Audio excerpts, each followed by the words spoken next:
Hello, Matthew Silva here again. If you're just joining, welcome and check out my other tips before this. We're on tip number 6, La, working with your new or young choir. Um, and I want to talk about today modes that we're in choir and for them to understand the mode, the particular mode that you're in. For me, I think that there are three modes that we can account for in choir. One is rehearsal mode. Once you're in rehearsal mode, what is required? That is really all their attention, paying attention to detail, paying attention to parts, paying attention to the works that they're being introduced to, paying attention to what is required of them through the music, especially if it's a scored work, you know. So all the things that are in rehearsal ensure that they are retaining and ensure that they're also using it as a part of their daily routine so they know. So every time that we come to a rehearsal, we don't have to be doing the same thing over and over again. So each member is supposed to be accountable for themselves or their own learning within the rehearsal mode. The second mode I would say is performance. Now, still, attention to detail is required. Um, they have no opportunity to do over in our performance. Everything is right on spot.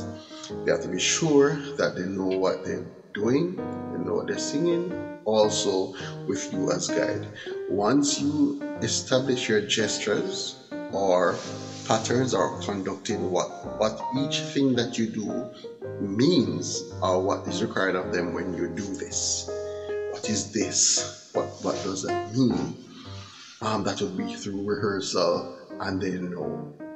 So through that guide and through to presenting all of that, they should have, applying all the elements, presenting the smiles, all of that, knowing the text, knowing the work. That's different. So putting the attention out, presenting all of that content and making that beautiful music.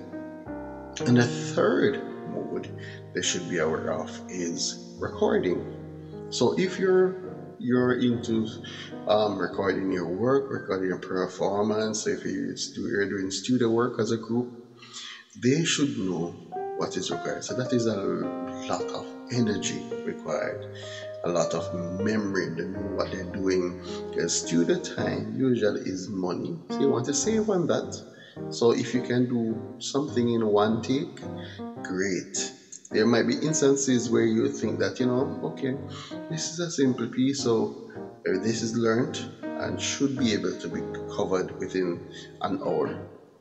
You might be in for a rude awakening because sometimes those pieces take about 3 hours to do. And so we have to have that energy, that bouncing energy going. Make sure they eat, make sure they're hydrated and ready for the task. So, the same energy is required every time you take.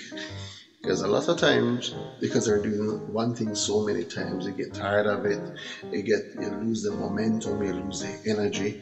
But within the recording mode, that energy has to be consistent.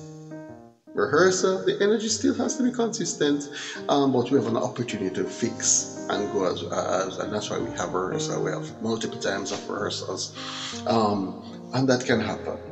Performance, everything is do or don't do, or sink or swim. In our case, even if there's a mistake on stage, we try to fix it within the spot without making it look obvious. So it's important for your choir to know which mode they are in and what energy is required for them. So we have rehearsal mode, performance mode, or recording mode.